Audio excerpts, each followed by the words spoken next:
Jamen, tak for invitationen og de smukke ord, som jeg ikke helt ved, om jeg kan leve op til. Skal jeg gøre sådan her? Er det bedre her? Sådan her. Går det bedre igennem? Godt. Så holder vi den sådan her. Jamen, tak for invitationen. Så jeg kan jo nok ikke leve op til de smukke ord, men jeg har da et og andet på hjertet i hvert fald at sige her på denne gode grundlovsdag. Det er jo en festdag for folkestyret, grundlovsdag. Det er derfor, vi er samlet. Selvfølgelig kan der jo også i dagene op til sådan en 5. juni være sket nogle vemodige ting, som Mette var inde på. Så, men tak også til Mette for dine gode ord. Men jeg vil så holde mig til det, vi virkelig kan ønske hinanden tillykke med på en dag som i dag.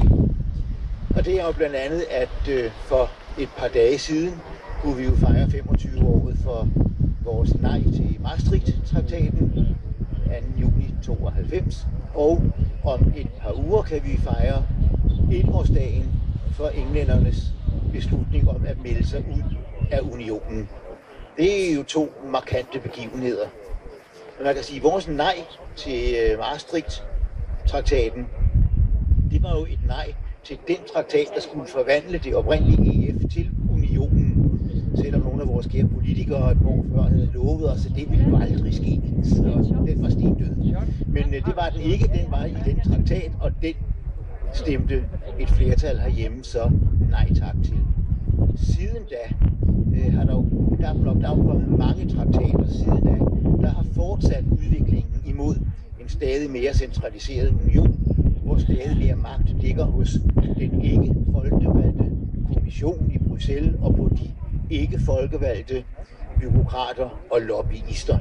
De har fået mere og mere magt og indflydelse for hver ny traktat, og der er blevet stemt nej til Nice-traktaten af irerne, da der så kom en rigtig forfatningstraktat, som nu endegyldigt skulle sætte det hele på skinner. Var der et tordnende nej til den fra franskmændene og hollænderne. Og hvad har EU gjort? Jamen, de er der bare fortsat af samme spor. Totalt upåvirket af alle de nejer, der er kommet til kravet og ønsket om mere og mere union. Det var også nok det, der fik englænderne her for snart et år siden til at sige, når der bliver lyttet så lidt til flertallet af befolkningernes ønsker og holdninger, så vil vi altså hellere forlade den skude her. Og det kan man jo kun følge dem i.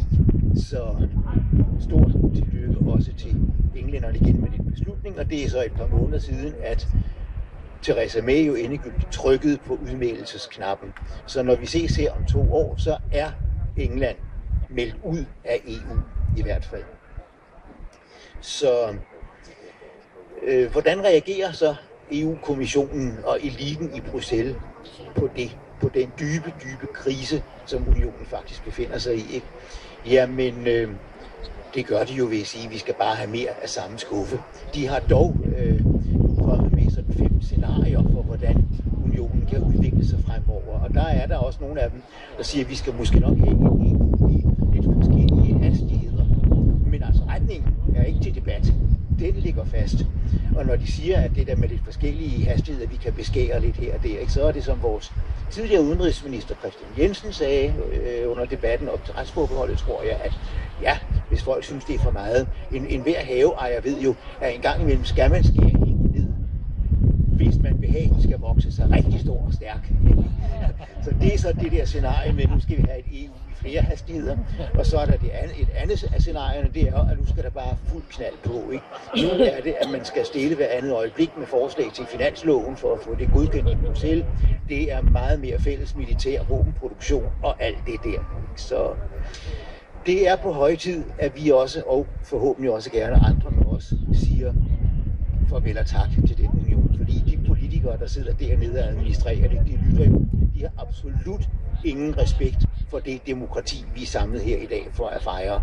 Så derfor så er det bare ud af vagten. Og det er jo også det, folkebevægelsen kæmper for, at vi skal få et flertal af danskerne til at følge britterne ud af den dør, som britterne nu har slået på vildgab. Det vil jo så bare kræve, at alle vi, der er sammen her, og alle gode folkelige brede kræfter, står sammen om at overbevise folk om, at der jo virkelig er rigtig mange brugbare, levende, eksisterende alternativer til EU og EU-modellen. Herhjemme i Danmark er vi jo privilegeret ved, at vi jo allerede er i et meget, meget nært samarbejde med vores nordiske nabofolk. Det nordiske alternativ. Selvfølgelig ikke.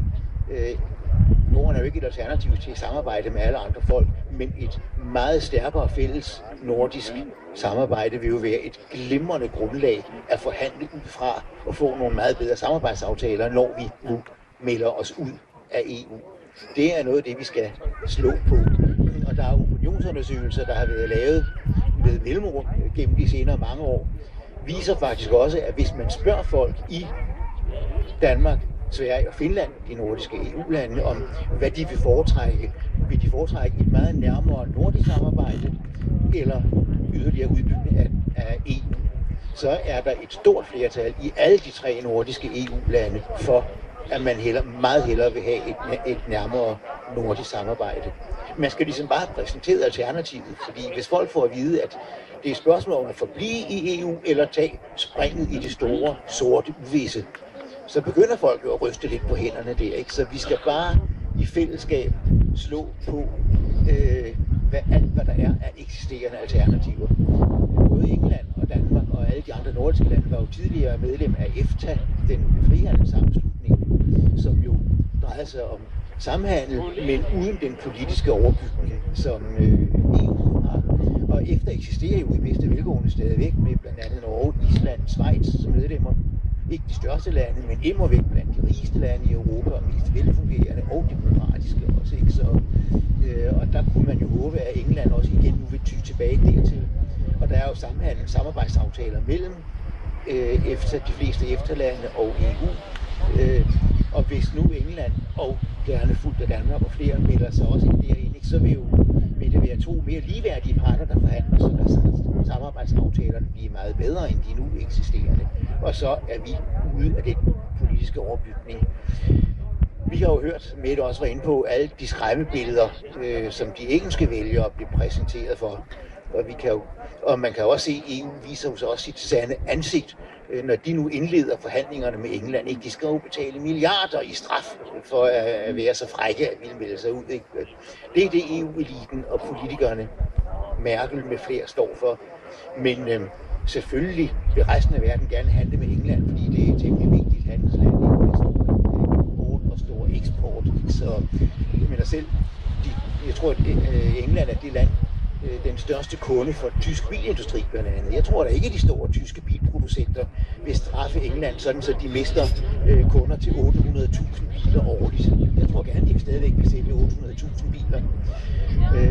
Og for et lille års tid siden, og 3/4 år siden, kunne man tilsvarende læse en kronik i flere nordiske landes dagblade, der var skrevet i fællesskab af fagforeningsledere fra både Danmark, Norge, Finland, Sverige, Island med formentlig, om der også appellerede til et meget, meget tættere nordisk økonomisk samarbejde. Deres argument var, at i fællesskab i virkeligheden vil de nordiske lande så være verdens 10. eller 11.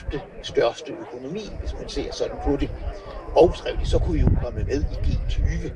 Det er så ikke mit mål med at ville styrke det nordiske samarbejde, at vi kan komme med i den der de riges klub, men fred være med det. Men det siger jo noget om, at en økonomi, som hører til verdens 10, 11, 12 stærkeste, er jo ikke en økonomi, andre folk siger, dem vil vi ikke lege med, dem vil vi ikke handle med. Det er en vigtig partner for alle, så derfor tror jeg, der er mange argumenter for, at vi også herhjemme trygt vil kunne følge briternes eksempel og melde os ud af EU. Vi har masser af nære samarbejdspartnere, som vi i fællesskab sammen med kan lave gode aftaler med lande over hele jordkloden og fortsætte at samarbejde og handle med dem. Det skal vi selvfølgelig blive ved med at gentage og argumentere for. Og vi får mange muligheder fremover. Der er til efteråret her, er der jo valg til regioner og kommuner. Jamen, så lad os da fortælle folk, hvor stor en rolle EU lovgivning spiller, også for kommunernes økonomi. Regeringen var jo tåbelig nok til, selvom vi ikke er med i euroen, at underskrive eller lave en parallelaftale med EU's finanspagt, vores budgetlov, som jo lægger snævre grænser for, selvom der er penge i kronekassen, hvor mange penge de så må bruge på sundhed, på sundhed og regioner og kommuner må bruge på sundhedsvæsenet, på undervisning, på plejehjem og ældreforsorg osv. Det er alt sammen noget, der er bestemt af den forbandede budgetlov, der kommer ned fra Bruxelles. Lad os gentage og forklare det ved alle møder, vi er til, op til regionsråd og kommunevalg her, ikke? Og blive ved at gentage det, så skal vi nok, om ikke så forfærdeligt mange grundlovsdage, mødes og kunne ønske anden tillykke med, at vi også er sluppet ud af EU's klør. Tak for ordet.